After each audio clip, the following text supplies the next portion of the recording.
పింఛం విప్పిన నెమలికి మల్లె తొలకరి జల్లుల మేఘం మల్లె అలజడి హృదయం మాడిన కూచిపూడి రంగుల దిద్దిన బొమ్మకు మల్లె కవితలు వద్దిన పుస్తకమల్లె సంతోషంలో ముద్దుగా ఈ అమ్మాడి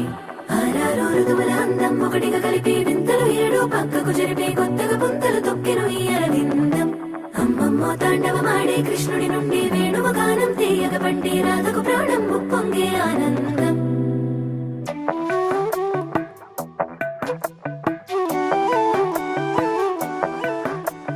మధురము కదా ప్రతొక నడక నీతో కలిసేలా తరగని కథ మనదే కనుక మనసు మురిసినిలా ఉసురేమో